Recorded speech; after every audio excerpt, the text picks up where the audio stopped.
ప్రారంభించాడో చూడండి. ఓహో ప్రేమిక మెహర్ ప్రేమిక, చేయి చేయి కలిపి స్వాగతంబు నీయవోయ్. బరోడా మహారాణి వచ్చింది శాంతాదేవి ఆ కార్యక్రమానికి.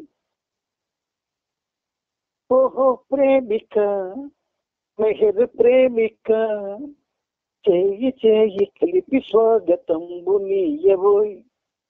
ఆదియు మహారాణి శాంతాదేవి, ఆది వచ్చారు ఆ కార్యక్రమానికి. ఆదియు మహారాణి శాంతాదేవి, అరుదించను మెహరుమూర్తి ప్రతిష్ఠింప. ఆ కొవ్వూరు మెహరుస్తాన్ మూర్తిని ప్రతిష్ఠ కోసం అని చెప్పి, ఆ మూర్తి ప్రతిష్ఠ కోసమని ఆది మహారాణి బరోడా మహారాణి శాంతాదేవి కూడా వచ్చారు. అంచేత ఆదియు మహారాణి శాంతాదేవి, అరుదించను మెహరుమూర్తి ప్రతిష్ఠింప. ఓహో ప్రేమిక మెహరు ప్రేమిక, చేయి చేయి కలిపి స్వాగతంబు నీయవోయ్. ఓహో ప్రేమిక మెహరు ప్రేమిక, చేయి చేయి కలిపి స్వాగతంబు నీయవోయ్. ఆ రోజు వచ్చిన వాళ్ళందరికీ కూడా స్వాగత వచనాల్ని ఆ పాటలో ఆయన రాసి పట్టుకొచ్చాడు. ఆయన మొదటి చరణంలో ఆయన ఎలా అంటున్నాడో చూడండి. తరతరాలు తరించే అవతారుని ప్రేమతోడ, బంధించిన ఆదులెంతో ధన్య జీవులు. తరతరాలు మన తెలుగు వాళ్ళు, ముఖ్యంగా తెలుగు వాళ్ళు, ఆంధ్రులు, భారతదేశంలో వాగ్గేయకారుల కాలం నాటి నుండి కూడా అవతార పురుషులని విస్మరించలేదు. గుర్తించి వాళ్ళు హృదయాలను బంధించుకున్నారు ఆ మూర్తుల్ని. అది ఎంత చక్కగా రాశాడు చూడండి. తరతరాలు తరించే అవతారుని ప్రేమతోడ, బంధించిన ఆంధ్రులెంతో ధన్య జీవులు. మనల్ని ధన్యజీవులు అన్నాడు ఆయన. నాకు కొంచెం ఆ మొట్టమొదటిసారి ఈ పాట విన్నప్పుడు కొంచెం సిగ్గుపడ్డాను నేను. ఎందుకంటే ధన్యజీవుని కాను నేను, సామాన్యుడిని. తరతరాలు తరించే అవతారుని ప్రేమతోడ, బంధించిన ఆదులెంతో ధన్య జీవులు. ప్రేమ కదే చిహ్నముగా మెహరుసాను నిర్మించిన కోడూరి దంపతులు వందనీయులు. కోడూరు కృష్ణారావు గారు అతని సతీమణి. ఆ కొవ్వూరు మెహరుస్తానికి ఒక విధంగా బాబా యొక్క ఆశీర్వాదంతో, అనుగ్రహంతో ఆయన అద్భుతమైనటువంటి ఆయన దాని యొక్క నిర్మాణానికి సంబంధించి అనేకమైనటువంటి విషయాలు పంపించారు. ఆ విధంగా అది వాళ్ళ ద్వారా, ఆ పుణ్యమూర్తుల ద్వారా అక్కడ నిర్మింపబడి అవతారుని యొక్క ఆశీర్వాదాన్ని పొంది ఈనాడు మన ఆంధ్రామణిలో అది ఒక మహాపుణ్యక్షేత్రంగా ఉంది. ఇక ఈ రెండవ పేరాల్లో గమ్మత్తుగా ఒక విషయం చెప్తున్నాడు చూడండి. గొర్రె పిల్లలను బోలిన వెర్రి మెహరు ప్రేమికుల, కబళించే కాంక్షతో తోడేళ్ల గుంపులు.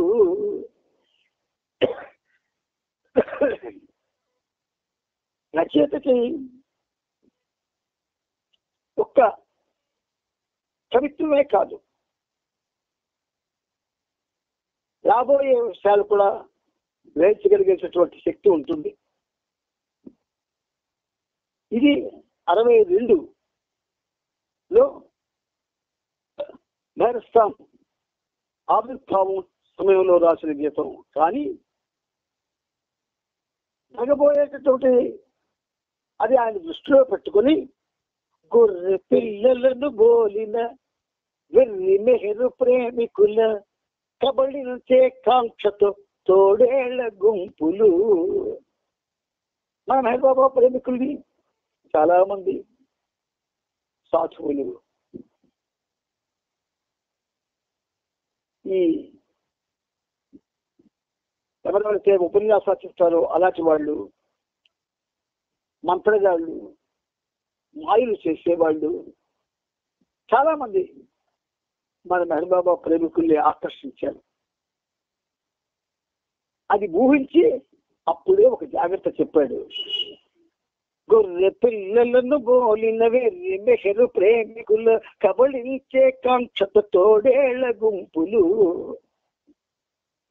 మన బాబా ప్రేమికులలో దోచుకోవడానికి వచ్చిన వాళ్ళు, మనుషులు చంపిన వాడు కూడా ఉన్నారు. ఇది అప్పుడే జరుగుతుందని ఊహించి ఆయన ముందుగానే తెలియజేశాడు ఈ విషయం. గొర్రె పిల్లలను బోలిన వెర్రి మెహరు ప్రేమికుల కబళించే కాంక్షతో తోడేళ్ల గుంపులు. తోడేళ్ల గుంపులు అంటారు వాళ్ళకి. ప్రపంచంలో ఎన్ని ఆశ్రమాలు ఉన్నాయో తెలియదు. కార్పొరేట్ సిటీల్లో చాలా ఆశ్రమాలు ఉన్నాయి, ఎన్నో ఎకరాల స్థలాల్లో నిర్మించబడి ఉన్నాయి. అందుచేత జాగ్రత్తగా ఉండాలి సుమా అని ఒక హెచ్చరిక చేశాడు. సాధు రూపవర్తనులై కపట వేషములు దాచి వేధించే సమయం వచ్చే ధిక్కరించబోయ్.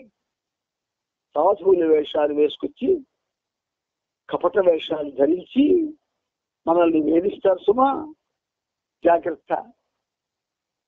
అవతార పురుషుడు సమక్షంలో ఆయన ఆలోచించిన గీతం ఇది.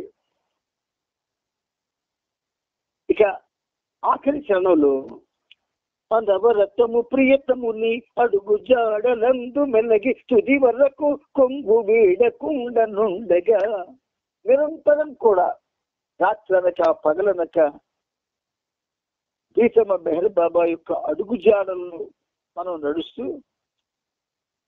ఆఖరి క్షణం వరకు కూడా ఆయన కొంగు అంటే నామస్మరణ వేడకుండా ఉండమన్నాడు.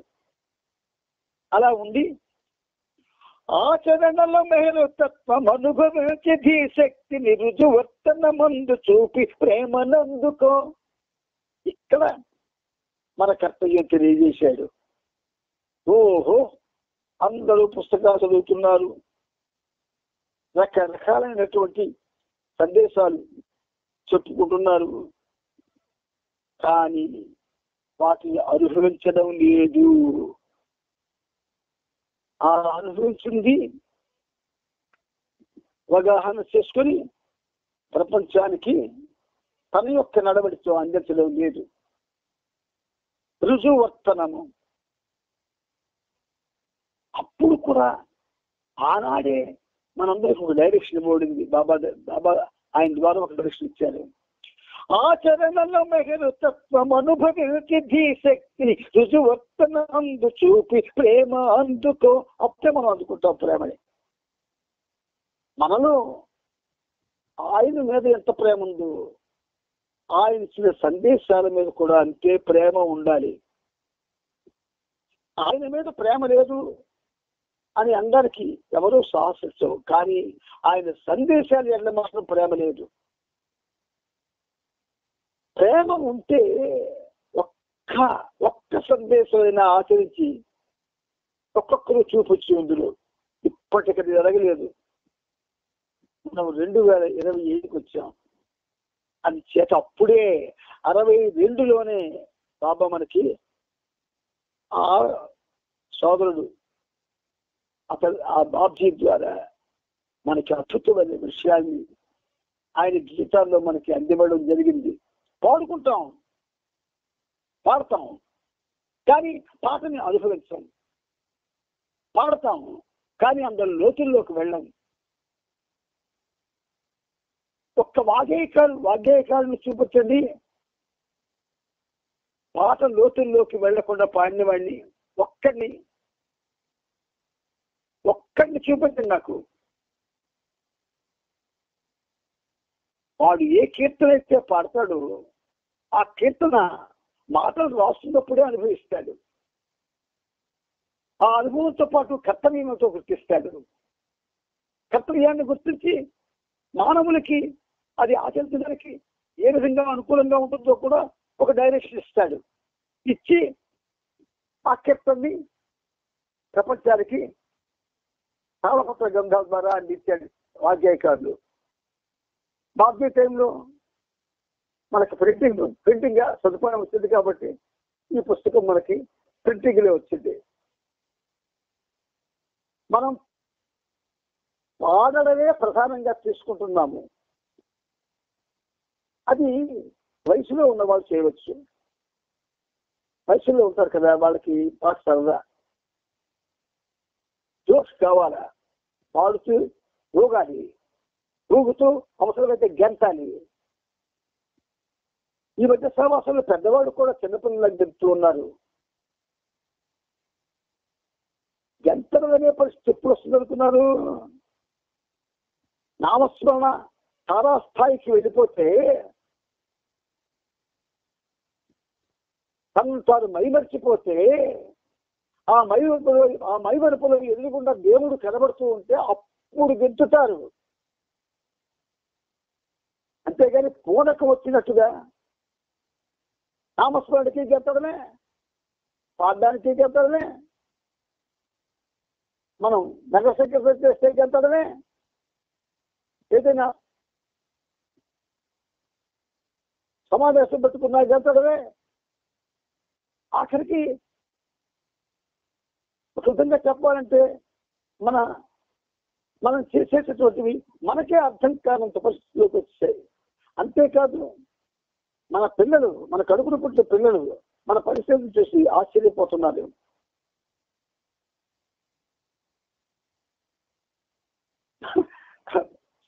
మా పెద్ద బాబు కొడుకు చిన్నోడు వాడు సహవాసకు వచ్చాడు నాతోటి.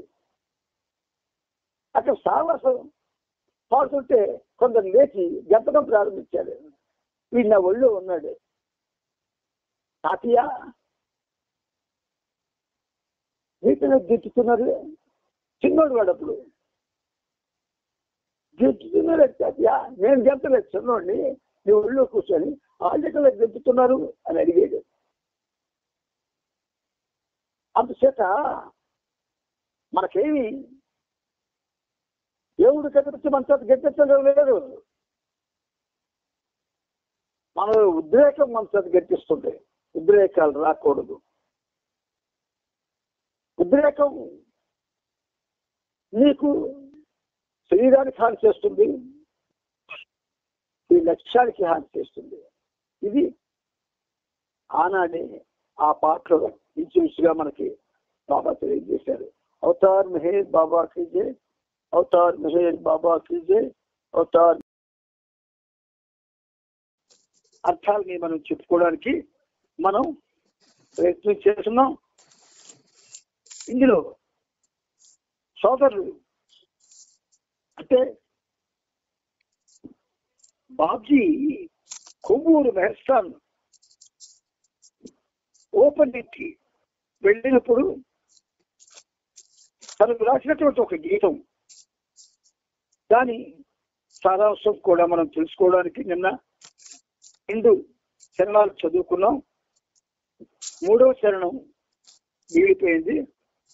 అది ప్రారంభించి ఆ తర్వాత మనం ముందుకి ప్రయాణం చేద్దాం.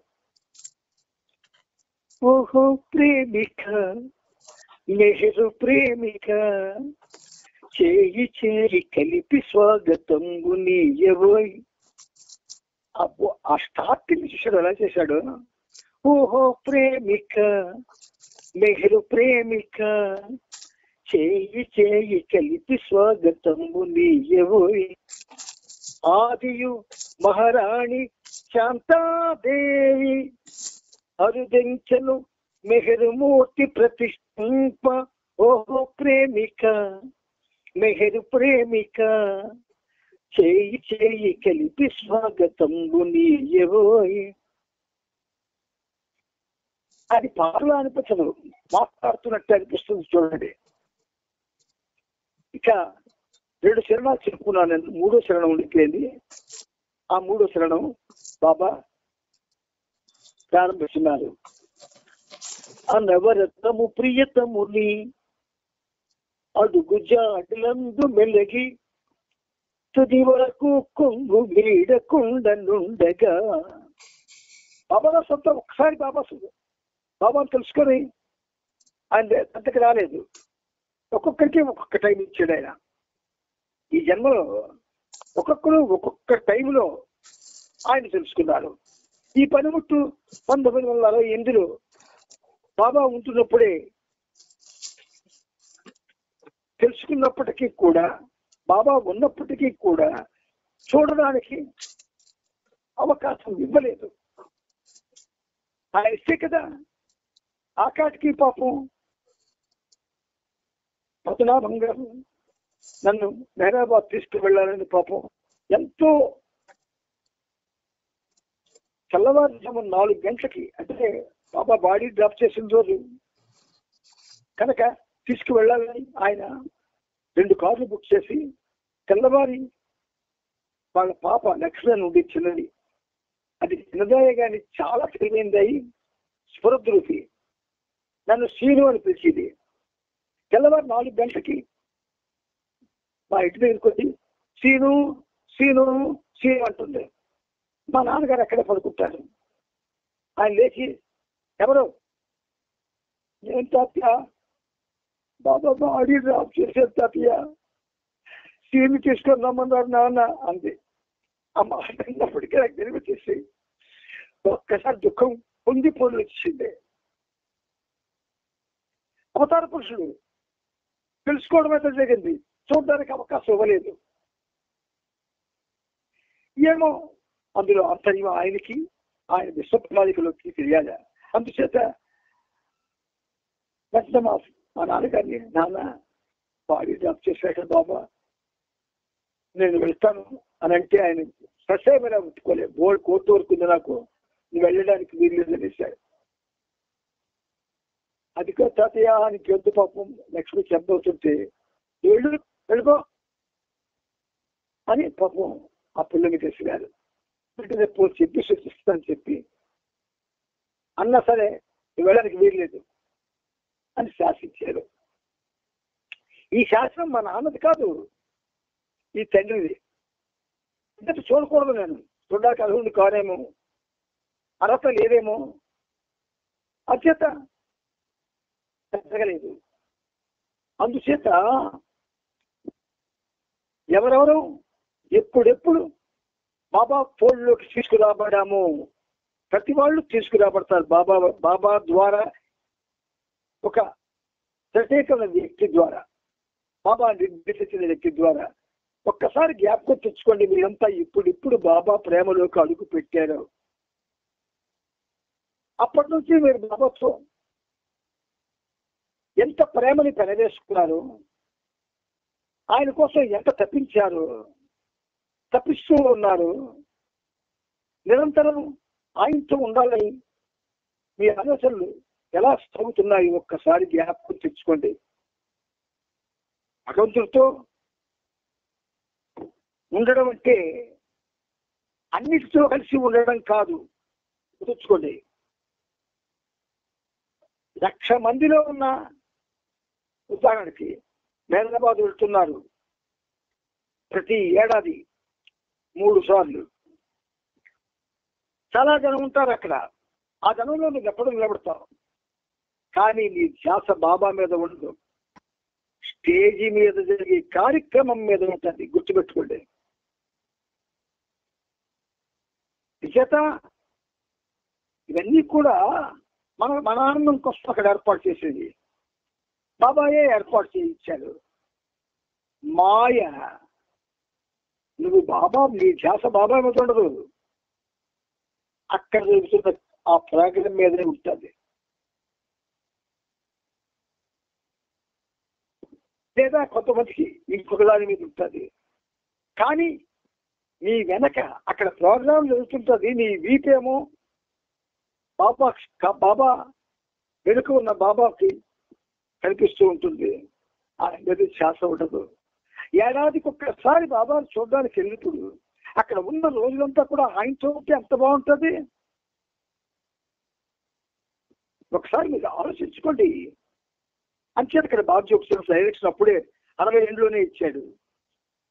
అనవరతము ప్రియతముని అడుగు జాడలందు మెల్లగి తుది వరకు కొంగు వీడకుండలుండగా. అనవరతము అనుక్షణం కూడా, గడిచే ప్రతి క్షణం కూడా ఇదే విషయాన్ని మహర్షి చేత కూడా దానించారు ఆయన. గడిచిపో ప్రతి క్షణము గడిపిన నీ స్మరణముతో మరణము ఆసన్నమైన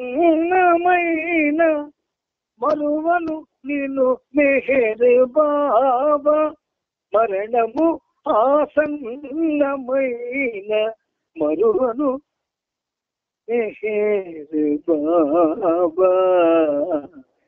అనవరతము గడిచిపోయే ప్రతి క్షణం కూడా, గడుస్తున్న ప్రతి క్షణం కూడా అనవరతము ప్రియతముని అడుగు జాడలందు మెల్లగి. అడుగు జాడలు, ఆయన అడుగుజాడలు ఎక్కడున్నాయి? మెహరాబాద్ లో ఉన్నాయి. అందుకే అక్కడ రోడ్డు వేయలేదు. ఆయన అడుగుజాడలు ఉంటాయని. ఈ అడుగుజాడలు అంటే మరొక అర్థం ఏమిటి? ఆయనతో నిరంతరం ఉండగలగడానికి ఆయన ఏ సూచనలు అయితే ఇచ్చారో అవి కూడా అడుగుజాడలే.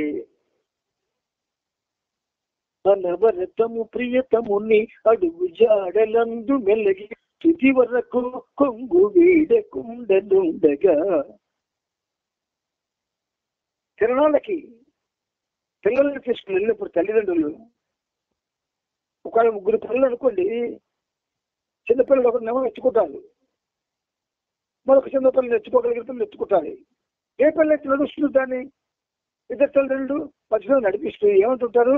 అమ్మా నా చొక్కా విడిచిపెట్టకు, అమ్మా నా పైకి విడిచిపెట్టకు, అమ్మా జాగ్రత్త పోతావు, వాళ్ళు ఎక్కువ ఉన్నారు అని అంటారు. ఎంత ప్రేమో బాబాకి మన మీద అలాగా అనుక్షణం మనకు హెచ్చరిస్తూ ఉన్నాడు. అనవరతము ప్రియతముని అడుగు జాడలందు మెల్లగి తుది వరకు కొంగు వీడకుండనుండగా. తుది వరకు కొంగు వీడకుండనుండగా. తుది వరకు అంటే ప్రాణం పోయే వరకు. ప్రాణం పోయే వరకు కూడా నామం జరుగుతూ ఉండాలండి ఈ హృదయంలో. అసలు ప్రాణం ఎలాగపోతుంది? ఎవ్వడు వదిపోడు శాశ్వతంగా, కానీ ఆ ప్రాణంలో ఆయన ఉన్నాడు. ఆయన ఇది మనం తెలుసుకోవాలి. మనం ఏదైతే జీవము ప్రాణము అని మాట్లాడుతున్నామో అందులో ఆయన ఉన్నాడు. అందుచేత అనుక్షణం ప్రాణం పోతున్నప్పుడు ఎలాగైతే వీళ్ళలాడిపోతామో, ప్రాణంతో ఉన్నప్పుడు బాబా కోసం వీళ్ళలాడాలి. అప్పుడు మాత్రమే ఏమవుతుంది? దానివల్ల ఎలాంటి డైరెక్షన్ ఇచ్చారో చూడండి. ఆచరణలో తత్వం అనుభవించి ధీశక్తిని రుజువర్తన మందు చూపి ప్రేమ నందుకో. అబ్బబ్బబ్బబ్బ, చిన్న చిన్న తెలుగు మాటకి ఎంతటి జీవాన్ని పోసాడు ఆయన. నువ్వు ఎప్పుడైతే నిరంతరం ఆయన తలంపులతో ఉంటావు, ఆయన ఏ డైరెక్షన్ అయితే నీకు ఇచ్చాడు ఆ డైరెక్షన్ నువ్వు ప్రయాణం చేస్తూ ఆయనతోనే ఉంటావు. నిత్యం ఆయన నామస్మరణ చేసుకుంటూ ఉంటావు. ఆయన్ని ఒక్క క్షణం కూడా విడిచిపెట్టకుండా ఉండాలి. ఇక్కడ చిన్న విషయం మీకు చెప్తాను నేను. శ్రీరాముని యొక్క చరిత్రలో రాముడికి కారణముల పాలయ్యే యోగం ఉంది. అందుచేత అది తండ్రి యొక్క ఆజ్ఞ. పాటించవలసిన వాడు శ్రీమన్నారాయణమూర్తి రామరూపంలో ఉన్నాడు, పాటిస్తున్నాడు. సరే బయలుదేరాడు. అప్పుడు లక్ష్మణుడు సీత కూడా ఆయన వెంట వెళతారు. ఈ ఒక్కటే చెప్తాను, గుర్తుంచుకోండి. మనం బ్రతికే బ్రతుకు కాదు, ఇటుకుల బ్రతుకు, అతుకుల బ్రతుకు. వాళ్ళు శ్రీరామచంద్రుడు ఏమంట లక్ష్మణుడు సీత బయలుదేరితే రాముడు సీత నడుస్తూ ఉంటే ముందుగా లక్ష్మణుడు నడుస్తాడు. నెక్స్ట్ వెనక్కి తిరిగి చూడు. ఆ తోవంతా కూడా ఎక్కడ ఏమైనా ముళ్ళు గాని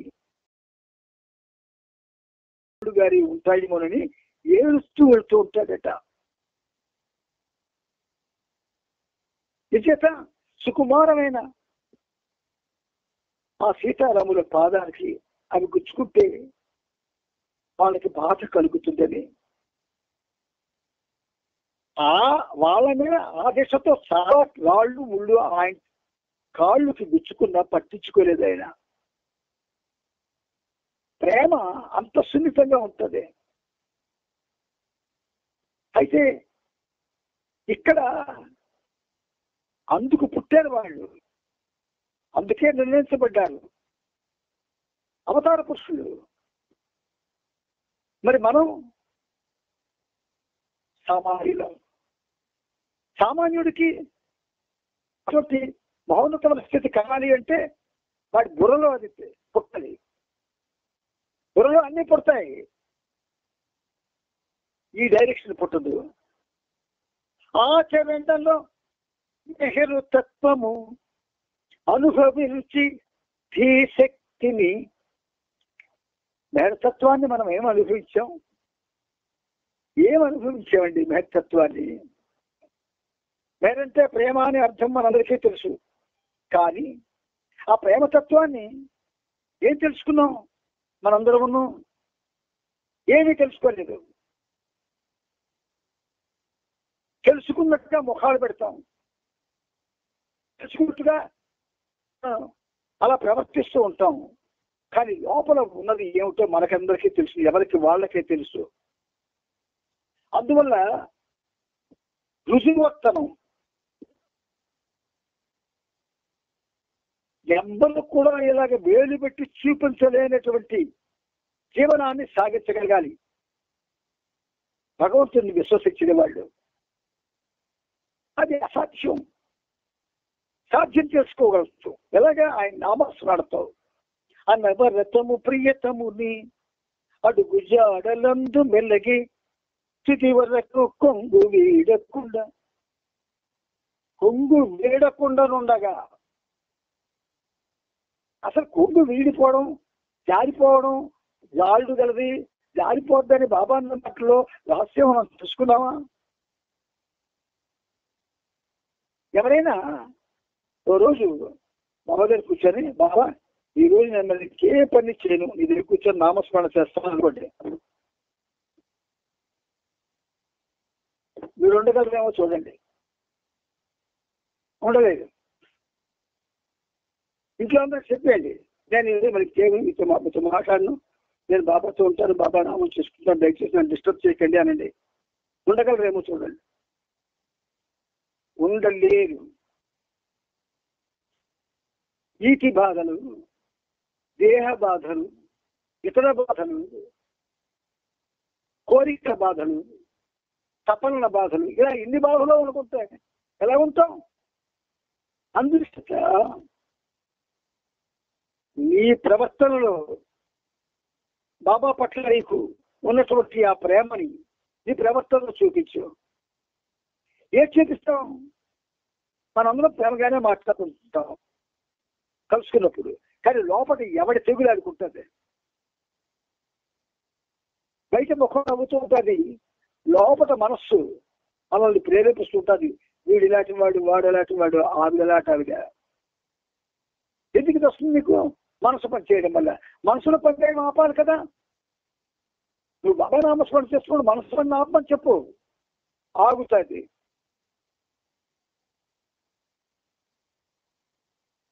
స్థిరంగా చేసేటటువంటి ఏ చర్య అయినా సరే ఆ చర్య మనసు చేత నిరోధించబడుతుంది. మనసు పనిచేయకుండా ఉండాలి మనకి.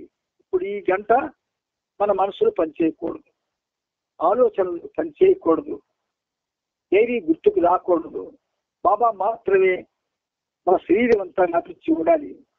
అలా మనం అలవాటు పడడానికి చెప్పే వాళ్ళందరూ ఈ విధంగా ప్రయత్నం చేస్తే కదా అది ఎలా పెడతాది. చెప్తే నాట్ యువర్ రెస్పాన్సిబిలిటీస్ అని అందరూ చెప్తారు. ఓహో, ఎవరండి బాధ్యతలను విస్మరించి ఎవరు ఉండగలరండి? చెప్పండి నాకు ఫలానా వాడు ఉన్నాడని. ఒక్కడిని చూపించిన లాభాలు ఎన్నికలు. ఒకవేళ వీడి బాధ్యతలను విస్మరించిన బాబా విస్మరించనివ్వడు. వాడి చేత రెస్పాన్సిబిలిటీస్ అన్ని కూడా ఫుల్ఫిల్ చేసేటట్టు చేస్తాడు బాబా. లేదా ఆయన అవుతాడు, ఎలాగ అవుతాడు? నీకు ఆ ధీమా ఎందుకు లేదు? నా ప్రభువు నా బాధ్యతల్ని నేను నిర్వహించేటట్లు నాకు సహాయపడతాడు అన్న విశ్వాసం, నమ్మకం ఎందుకు రాకుంటుంది? అసలు ఆ మాట ఆయన అన్నారు, షర్క్ నాట్ యువర్ రెస్పాన్సిబిలిటీస్ అని. What are our responsibilities? విశ్లేషణ చేయండి. ఇఫ్ యూ వాంట్ టు మనం కానీ మన బాధ్యతల్ని విశ్లేషించుకుంటే ప్రధాన బాధ్యత ఏదవుతుంది? భగవంతుడితో జీవించడం, భగవంతుడి కోసం మరణించడం. మరి ఆ బాధ్యతను ఎలా చేస్తావు? నువ్వు నీ యొక్క దైనందిన జీవితంలో నువ్వు చేసే కర్మలకు సంబంధించిన అన్ని కూడా ఇవన్నీ గొప్ప అనుకుంటున్నావు. ఆ మహానుభావుడు కవి సినిమాకి అంటాడు, దశమే మాయా బ్రతుకే మాయా వేదాలలో సార నింతేనయ్యా. ఆ సినిమాకి ఎందుకు కనిపించింది? బ్రతుకు మాయ, జగం మాయ, ఆలు మాయ, బిడ్డలు మాయ, ఐశ్వర్యాలు మాయ, బాధ్యతలు మాయ, అన్ని మాయే. విశ్వమంతా మాయతో నిండిపోయింది. చిలక పలుకులు పలకడంలో నిరంతరం బాబా పలుకులు పలకడానికి ట్రై చేయండి. బాబాతో ఉండడానికి ట్రై చేయండి. మనం పుట్టిందందుకే బాబాతో హాయిగా ప్రేమని పంచుకోవడానికి. మనం మనుషులతో ప్రేమను పంచుకోవడానికి చూస్తాం. మనుషుల మధ్య ప్రేమలో స్వచ్ఛత ఉండదు, అది నేను చెప్పక్కర్లేదు మీకు. కానీ బాబా ప్రేమలో స్వచ్ఛత ఉంటుంది, దివ్యత్వం ఉంటుంది, దివ్య డైరెక్షన్ ఉంటుంది. అంచేత ఆచరణలో మెహరు మధుభవించి ధీ శక్తిని రుజువర్తనం చూపి ప్రేమనందుకో. ఓహో ప్రేమిక, మెహరు ప్రేమిక, చేయి చేయి చేయి చేయి కలిపి స్వాగతంబు నీయవో. ఎంత అద్భుతంగా ఆ మహానుభావుడికి కౌగులించుకుంటే ఏడుపు వచ్చింది నాకు. అంటాడు, సినిబోర్డు రాస్తున్నాడు. ఆయన షాప్కి వెళ్ళేసరికి కాకినాడలో చూడగానే ఆయన మొట్టమొదటిసారి ఆయన చూడడం గట్టిగా కౌగులించుకున్నాను. ఏడుపు వచ్చింది. ఆయనే ఇచ్చాడు, నేను ఏడ్చుకున్నాను. అవునురా, ఎన్నాళ్ళ నుంచో నేను చూడాలనుకుంటే ఇప్పుడు ఇచ్చాడు బాబా నాకు అవకాశం. నేను అంత దృష్టి వస్తుంటే నేనంత దృష్టి అనుకుని గట్టిగా పట్టుకొని కౌగులించుకొని ఏడ్చుకున్నాను ఇద్దరం ఒక 10 నిమిషాలు. ఆ ఏడుపులో ఆ ప్రియం నాకు అర్థమైంది. ఎందుకు కౌగులించుకుంటున్నాం మనం ఒక్కొక్కరు? లింగభేదం లేకుండా అప్పుడు ఎందుకు కౌగులించుకుంటున్నాం అనుకున్నారు? ఆయన ప్రేమ ప్రతి వారిలో కూడా తారాడుతూ ఉంటుంది, ఆ ప్రేమ పొందడం కోసం. కానీ అదొక హలో గుడ్ మార్నింగ్ లాగా అయిపోయింది. It's fun, it's not fun, it's very very fun. అంచేత బాబా మనకి ఆయన ఇచ్చిన సందేశాల ద్వారా కానీ, వ్రాయించినటువంటి గీతాల ద్వారా కానీ అద్భుతమైన సత్యాల్ని రిలీజ్ చేస్తున్నాడు ఆయన. నీకు అర్థం కాకపోతే అసలు నీ ధ్యాసంతో ఎక్కడ ఉంది చూసారా? మీరు ఇప్పుడు ధ్యాసంతో అందరి ధ్యాస డైవర్ట్ అయిపోయింది. దేని వైపు డైవర్ట్ అయిపోయింది? సెల్ వైపు. It is true. మన త్రోవని మళ్లించడం కోసమే సెల్ ఆయన సృష్టించాడు ఆయన. అది సెల్ కాదు, ఎల్. అయితే ఇప్పుడు ఆ సెల్లే మనకి ఒక ఆధారభూతమైంది ఈ కార్యక్రమానికి. ఎంచేత అందరం దగ్గరలేము, ఒక్కొక్కరు ఒక ప్రదేశంలో ఉన్నాం. మరి మనం ఎక్కడ మనం చేసుకోగలం, ఎలా చేసుకోగలం? అందుకని ఏం చేశాడు, ఒక సెల్ ఇచ్చాడు. ఆ సెల్ నీకు కేవలం ఈ పనికి ఉపయోగపడే సెల్ మాత్రమే వాడాలి, అంతేగాని అన్ని చూసుకోవడం కోసం కాదు. ఇందులో బాబా వస్తూ అన్ని చూసి అన్ని రకాలు కూడా ఆనందిస్తుంటే సరిగ్గా ఆ సెల్ను బాబా కార్యక్రమాలకు ఉపయోగిస్తే ఉపయోగించకపోతే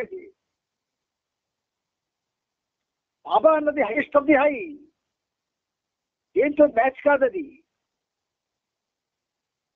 ప్యూర్ లవ్ తోటే మ్యాచ్ అవుతుంది. అందుకని మనం ఏమనుకుంటాం, మనం ఏదో చేస్తున్నాము, ఏదో అయిపోతున్నాము, ఎక్కడికి వెళ్ళిపోతున్నాము, ఏదో కొంత ఏమీ లేదు. నిర్మలంగా రోజుకి ఒక గంట సేపు ఆయన నామాన్ని స్మరించండి, ఏ ధ్యాస లేకుండా. ఆ నామంగా చేస్తూ ఉంటే ఏ ధ్యాస లేకుండా ఏం జరుగుతుందో మీకు తెలుస్తుంది. తర్వాత అది తెలుసుకోవడానికి ఎవరు నీకు ఎంకరేజ్ చేయరు కదా. ఓ ఎన్ని కార్యక్రమాలు, ఏమవుతుంది, డైవర్ట్ అయిపోతున్నావు. మనకి తిరుమల తిరుపతి దేవస్థానంలో బ్రహ్మోత్సవాలు జరుగుతాయి, ఏడాదికి ఒకసారి జరుగుతాయి. అంచేత అందరూ పరిగెడతారు అక్కడికి. సహవాస్ అంటే కలిసి జీవించుట, ఎవరితో, భేదభావంతో.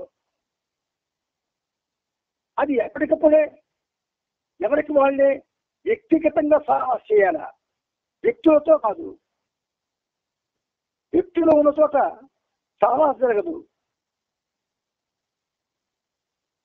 ఆ కోలాహలంలో, ఆ నవ్వుల్లో, ఆ ఆనందంలో మనకి ఎక్కడ మీకు ఏకాగ్రత వస్తుంది, రాదు. కనుక రోజు ప్రతి బాబా ప్రేమికుడు ప్రేమికురాలు ఆయనతో ఒక గంట ఉండడానికి ప్రయత్నండి, ఏకాంతంగా. ఒక్క గంట. ఓ నాయన, గంట కాలమా అని అనుకుంటాం. ఒక్కొక్కరు సెల్ పట్టుకుంటే 6-7 గంటలు 7-8 గంటల్లో అక్కడ ఉండిపోతారు. మాయది, భ్రమది. అంచేత మిత్రులారా, సత్యం కొంచెం చేదుగా ఉంటుంది, అసత్యం తీయగా ఉంటుంది. బాబా మనకి ఈ సోదరుల ద్వారా అద్భుతమైనటువంటి విషయాలు మనకి తెలియజేస్తున్నాడు. ఇవి తెలుసుకోగలడం మన అదృష్టం. అందుతో పాటు నేను ధన్యుడిని అవుతున్నాను. అందుచేత ఒక గంట ప్రతిరోజు బాబాతో ఏకాంతంగా ఉండడానికి ప్రయత్నం చెయ్యండి. ముఖ్యంగా పెద్ద వయసు వాళ్ళు. పెద్ద వయసు అంటే 90 ఏళ్ళు 80 ఏళ్ళు కాదు. ఎప్పుడైతే కౌమారం దాటిపోయి వృద్ధాత్వం వస్తుందో, తల నెరుస్తుందో, ఆ పరిస్థితి వచ్చిన ప్రతి వాళ్ళు కూడా రోజుకి ఒక గంట బాబాతో ఏకాంతంగా ఆయన నామస్మరణ చేస్తూ, ఆయన చూస్తూ ఆనందించగలిగే పరిస్థితి కల్పించుకోండి. మీకు మీరు ఆయన అడగండి, ఇలా చెప్పావు, నేను ఇలా చేయాలనుకుంటున్నాను, నాకు అవకాశం ఇయ్యు. అడగండి, చేతకాని వాళ్ళు అడగవలసిందే. అడిగి బాబాతో ఒక గంట ఉండడానికి ట్రై చేయండి. ఆ గంట మీరు ఏది నిర్ణయించుకున్నా సరే, ఆ గంట మీరు బాబాతో మాత్రమే ఉండాలి. మీరు డిస్టర్బెన్స్ ఉండడానికి వీలు లేదు.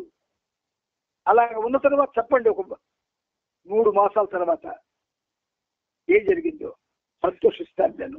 అవతార్ మెహర్ బాబా की जय, అవతార్ మెహర్ బాబా की जय, అవతార్ మెహర్ బాబా की जय.